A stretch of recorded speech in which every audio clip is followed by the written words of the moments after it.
নমস্কার শ্রোতা বন্ধুরা, সন্ধ্যায় গল্পের আসর ইউটিউব চ্যানেলে তোমাদের সবাইকে স্বাগত। আজকের গল্প সঙ্গোপনের সুর, কলমে দেবিকা সাহা। সকাল হওয়ার সঙ্গে সঙ্গেই মনটা ভালো হয়ে গেল। কেয়ার আর হবে নাই বা কেন? সকাল সকাল এত সুন্দর একটা নিউজ। ওদের অফিসের ট্রেনিং সেকশন থেকে বুটিকের ওপর স্পেশাল ওয়ার্কশপের আয়োজন করা হয়েছে। সেখানে বুটিকের ওপর বিভিন্ন বিষয়ে বিশেষ প্রশিক্ষকের থেকে ক্লাস ছাড়াও একটা স্পেশাল প্রদর্শনীও নাকি থাকবে। আজ সকালে ঘুম থেকে উঠে হোয়াটসঅ্যাপ গ্রুপে মেসেজটা দেখলো কেয়া। তারপর থেকেই মনটা এক নিমিষে ভালো হয়ে গেছে। অবশ্য তার সঙ্গে এই মেসেজটাও এসেছে যে আজকে থেকে আধা ঘন্টা করে এক্সট্রা ক্লাস হবে। তার মানে সকালে আধ ঘন্টা আগে গিয়ে বাকি কাজগুলো কমপ্লিট করে নিতে হবে। টেবিলের ওপর রাখা ঘড়িটার দিকে আরও একবার তাকিয়ে নিল কেয়া। টাইম প্রায় হয়েই এসেছে। কিছুক্ষণের মধ্যেই বেরোতে হবে। তাড়াতাড়ি রেডি হয়ে নিল মেয়েটা। মা, ও মা, আমার টিফিনটা রেডি হলো? এবার তো আমাকে বেরোতে হবে গো। হ্যাঁ, এই তো হয়ে গেছে। রান্নাঘর থেকে আঁচলে হাত মুছতে মুছতে বেরিয়ে এলো কেয়ার মা তন্নি। এই তো আমি টেবিলের ওপরেই টিফিন বাটিটা রেখে দিয়েছি। হাওয়ার নিচে একটু রাখলাম ঠান্ডা করতে। তুই আয়, খেতে বস, আমি এতক্ষণে গুছিয়ে দিচ্ছি। না মা, এখন আর খেতে ইচ্ছে করছে না গো, এমনিই দেরি হয়ে গেছে। আমি রাস্তা থেকে কিছু একটা খেয়ে নেব। বাড়ির থেকে বেরোচ্ছিস, না খেয়ে যাবি? প্লিজ মা। মেয়ের কথাতে আর কথা বাড়ালো না তন্নি। শোন না কেয়া, তোকে তো বলতে ভুলে গেছিলাম। 2 দিন আগে তোর নামে লেটার বক্সে একটা লেটার এসেছে। তোর বাবা তুলে রেখেছিল।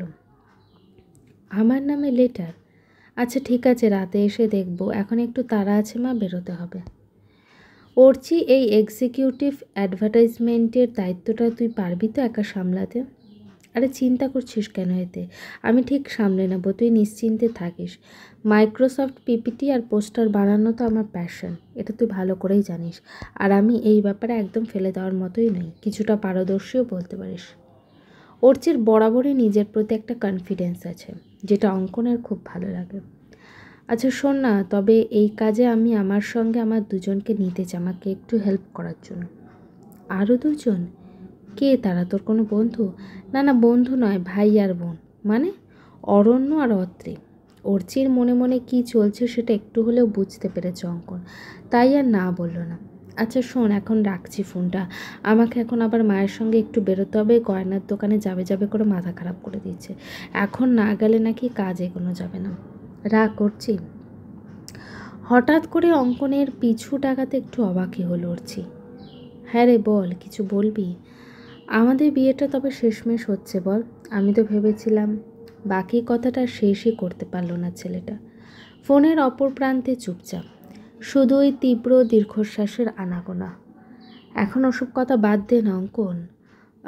সময় আর পরিস্থিতি আমাদের অনেক কিছু শিখিয়েছে, আর ভবিষ্যতেও শেখাবে এমনটাই আশা করি। আমরা বরং সময় আর নিজেদের ওপর করা বিশ্বাসের হাতেই সবটা ছেড়ে দিই। আচ্ছা শোন, আমি 2টোর মধ্যে বুটিকে পৌঁছে যাব কেমন? এখন রাখছি রে। অর্চি ফোনটা রেখে দিতে একটা মিষ্টি হাসিতে ভরে উঠল অঙ্কনের মনটা। আজকে বাসে যেন একটু বেশি ভিড় ছিল। বাড়ির সামনে থেকে বাসটা পেয়ে যাওয়ায় ডিরেক্ট বাসেই উঠে গিয়েছিল কিয়া। তবে এত ভিড় জানলে উঠতই না কখনো। বাস থেকে নামতে যেন প্রাণটা ফিরে এলো। বাবারে, এত ভিড়ে আরেকটু হলে পিষে মরে যেতাম।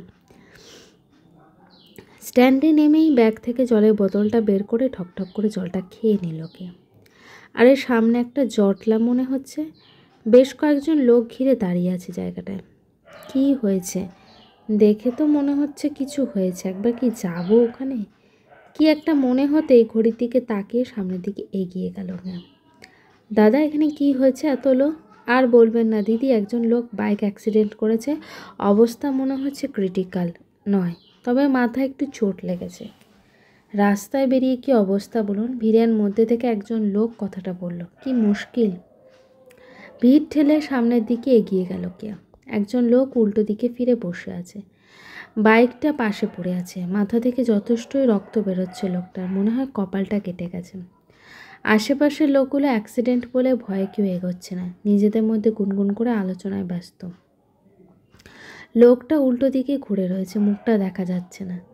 আরে এখানে একটা লোক পড়ে আছে আর আপনারা কি ওনাকে না দেখে এভাবে গোল করে দাঁড়িয়ে আছেন যে? এতে কি লাভটা হবে শুনি? সরুন তো। ভিড় ঠেলে এগিয়ে গিয়ে সামনে এলো কেয়া। এভাবে মাথাটাতে ভালোই লেগেছে, ওনাকে ডক্টরের কাছে নিয়ে যেতে হবে এক্ষুনি। দাদা প্লিজ একটু হেল্প করুন। আশেপাশের একটু গুঞ্জন শোনা গেল, শেষমেশ 2-3 জন লোক এগিয়ে এলো। এই যে দাদা শুনছেন, মুখটা একটু ঘোরান, আপনি উঠতে পারবেন?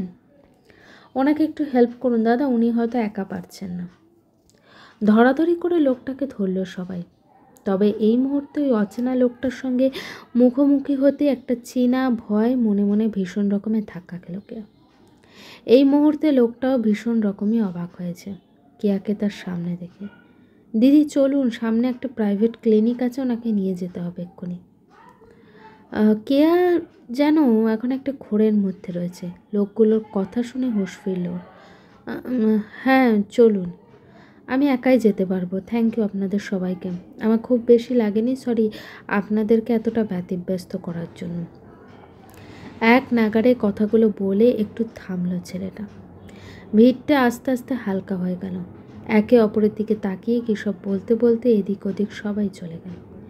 কেয়াকে এখন দাঁড়িয়ে থাকতে দেখে একটু অবাকই হলো ছেলেটা। আমি তো বললাম আমি একা পারবো। আপনি তো অনেক কিছুই বলেন, আবার শেষ পর্যন্ত নিজেই কথা রাখতে পারেন না। কথা না বাড়িয়ে চলুন। কেয়ার কথাটার মধ্যে এতটাই দৃঢ়তা ছিল যে প্রত্যুত্তর আর কিছুই বলতে পারল না উল্টো দিকে লোকটা। চেম্বারে মুখোমুখি বসে আছে রোহিত আর কেয়া। রোহিতের মাথায় খুব বেশি চোট না লাগলেও বেশ ভালো রকমই কেটে গেছে। কাটা জায়গায় স্টিচ করে ব্যান্ডেজ করে দেওয়া হয়েছে।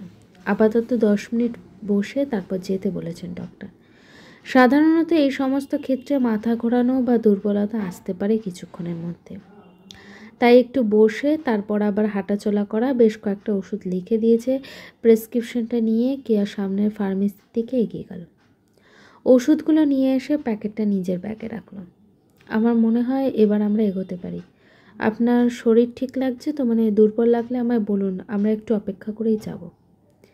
কেন করছো আমার জন্য এসব? যে মানুষটাকে তুমি একেবারে সহ্যই করতে পারো না তার জন্য এত চিন্তার কী মানে?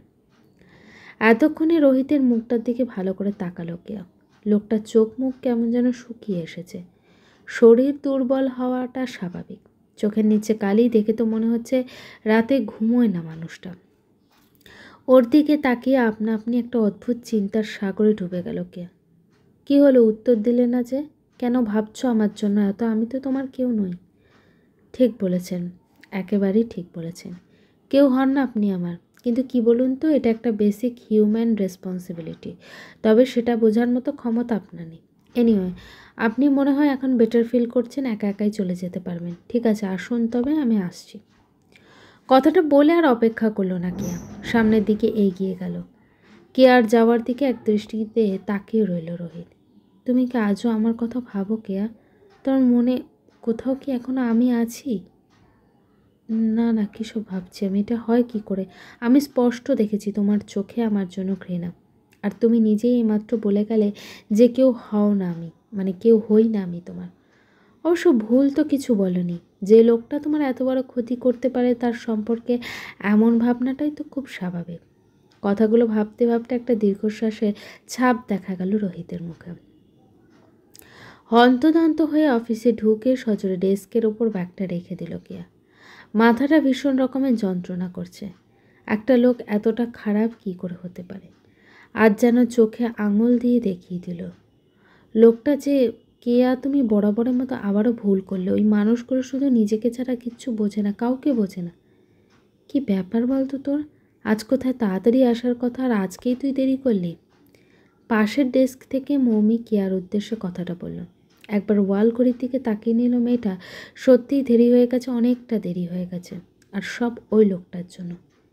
কী রে, তোকে এমন দেখাচ্ছে কেন? শরীর ঠিক আছে তো তোর?